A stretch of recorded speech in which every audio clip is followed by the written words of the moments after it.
Hey there, welcome to Pulse of the People, where real voices get heard. We dive deep, speak boldly, and break down social and political issues from the people's point of view, raw, honest, and unfiltered. Great to be diving in.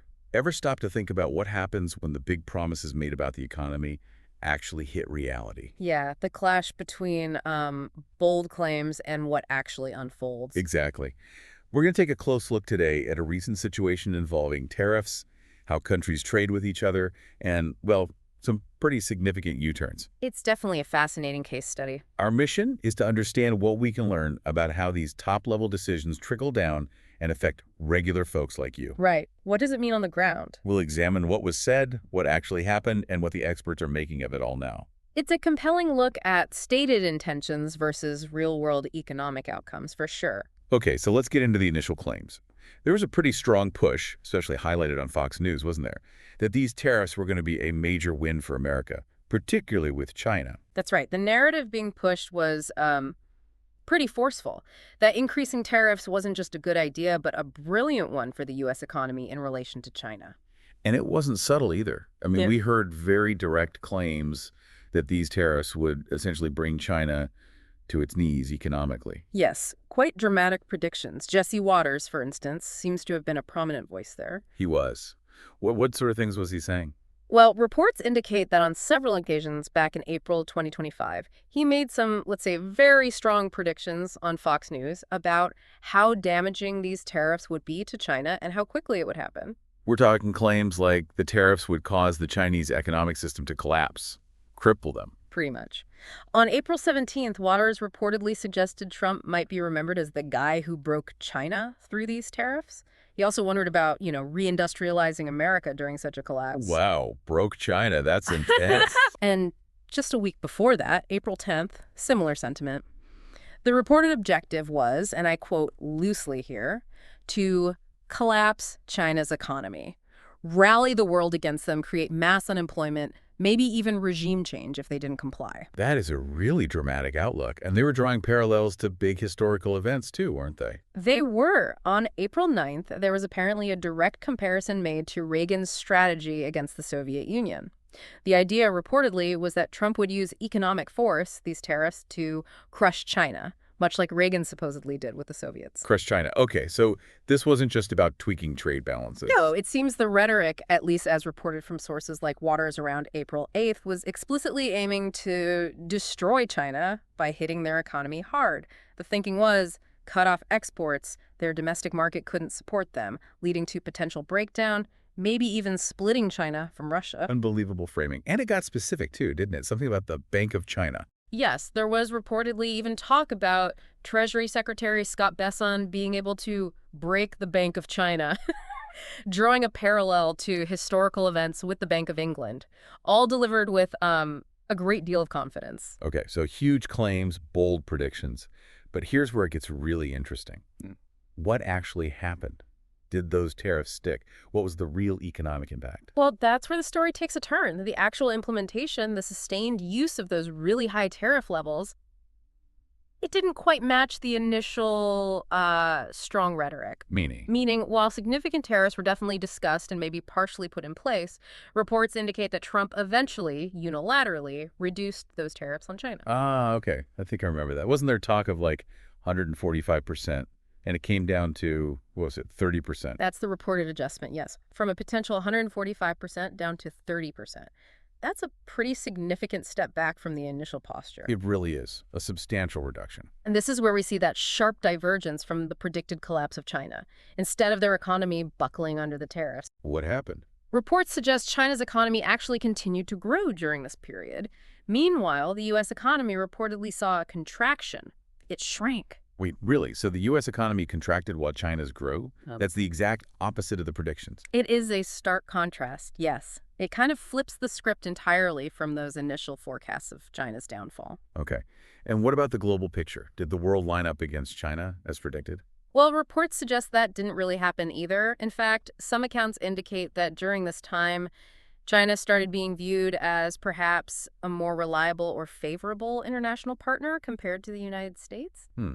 So the whole strategy of isolating China didn't quite pan out as described. All right, let's pivot then. How did all this tariff talk and the eventual adjustments impact people here? Everyday Americans. We heard it would make America richer. Right, that was the claim. But the general consensus among economists is pretty clear on tariffs. They usually get passed on to consumers. How does that work? Exactly. Well, think about it. A tariff is a tax on imported goods. The company importing those goods pays the tax. To keep their profit margins, they often have to raise the price they charge to retailers. Who then raise the price for us, the shopper. Exactly. So it functions like a sales tax, essentially. And because lower-income families spend a bigger chunk of their income on basic goods, many of which might be imported, it hits them harder. It's what economists call a regressive tax. And some call these tariffs the largest regressive tax in history, didn't they? That phrase was definitely used in some analyses, yes, highlighting the potential scale of the impact on consumers. And even with that reduction you mentioned, a 30% tariff on Chinese goods remained in place. That's still not insignificant. Absolutely not. That 30% levy is still a cost that American importers have to deal with, and it's very likely a significant portion of that cost ends up reflected in the prices American consumers pay. While that was happening here, what was China doing with its tariffs on U.S. goods? Interestingly, reports indicate that China actually lowered its tariffs during this period, from a reported high of maybe 125% down to just 10%. 10%, wow. That seems strategic. It certainly could be interpreted that way. By cutting their tariffs so drastically, China potentially made it easier, maybe more attractive for businesses to operate there, creating quite a contrast in trade policy approach at that moment. So looking back now, what are the economic experts saying? Did that reduction from 145% to 30% ease the big concerns? Not entirely, it seems. Even after that reported reduction, J.P. Morgan, for example, reportedly kept their probability of a U.S. recession quite high, around 60%. Still 60%, why? Their analysis, according to reports, still pointed to the ongoing risk from what they termed the largest tax hike in over 50 years, likely referring to those remaining tariffs and persistent worries about stagflation. Right, stagflation, that's the nasty mix of slow growth and rising prices, correct? Precisely. And you had figures like Austin Goolsbee from the Chicago Fed, a well-respected economist, reportedly weighing in too. What did he say? He apparently noted that while the situation was maybe less stagflationary than it could have been under the initial super high tariffs, the risk was still significantly higher than before this whole trade dispute kicked off. So still expecting slower growth and rising prices, even with the reduced tariff. That seems to be the implication. Maybe not hyperinflation, but still an environment of sluggish growth and uncomfortable price increases. And were other institutions echoing these concerns? Yes. The Yale Budget Lab reportedly ran their models again, factoring in that remaining 30% tariff on Chinese imports. Their simulations still indicated a significant stagflation shock for the U.S. economy. A significant shock. Okay. What about internationally? Were trade deals helping offset this? There was that UK-US deal around that time. Well, the Bank of England's assessment of that particular UK-US deal was reportedly that it was quite slender. Slender, meaning weak, not very impactful. That seems to be the interpretation, yes, suggesting it wasn't substantial enough to provide a major boost to either economy. This all paints a very, very different picture from those initial confident predictions, doesn't it? It really highlights the gap between the rhetoric and the observed reality. It really does. And what's fascinating now is the debate about how to interpret that policy shift, the reduction from 145% to 30%. What are the different takes on that? Well, some suggest the initial high tariff threats were always just a negotiating tactic. You know, part of a grand strategy, maybe a crazy Ivan theory or some kind of chess move to get concessions. The idea being you threaten big, then settle for less, but you still gain something. That's one possible interpretation, a strategic feint. However, others argue very differently. Saying what? They argue the partial reversal wasn't some clever strategy at all. They see it as a sign of, well, maybe panic or witchness.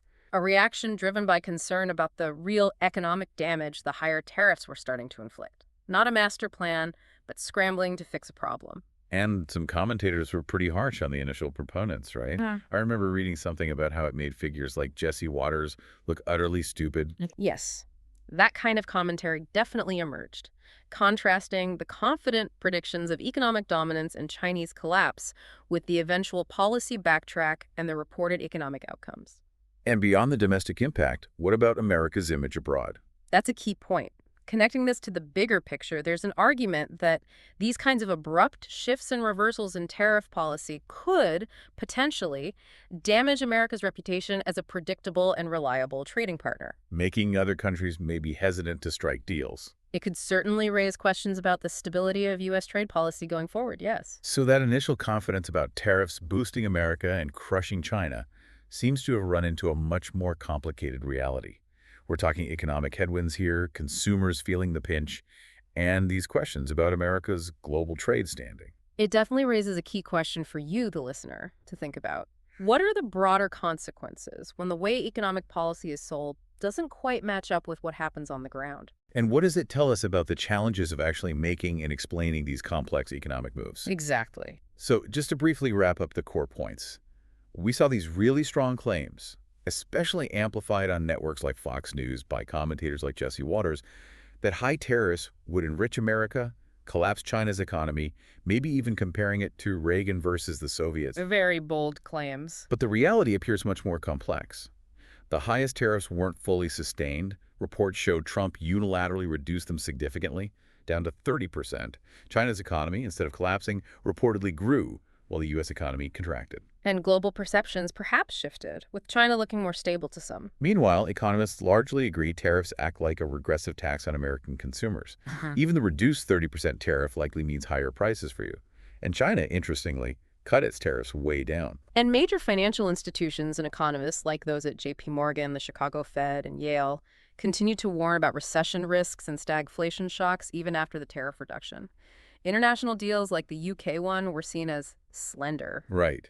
And the narrative shifted from brilliant strategy to, for some critics, a sign of panic or making the U.S. look unreliable. Precisely. The initial story of guaranteed success through tariffs got really complicated by the actual economic data and the policy changes that followed.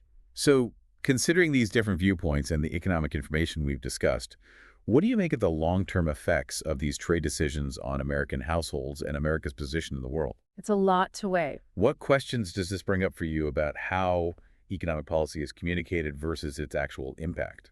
Something to think about. It certainly underscores the complexities of global trade, doesn't it? And maybe the need for economic policy to be grounded not just in bold statements, but in, well, sound economic thinking and clear, realistic communication about the potential fallout. Thanks for tuning in to Pulse of the People. If you found value, don't forget to like, share, and subscribe.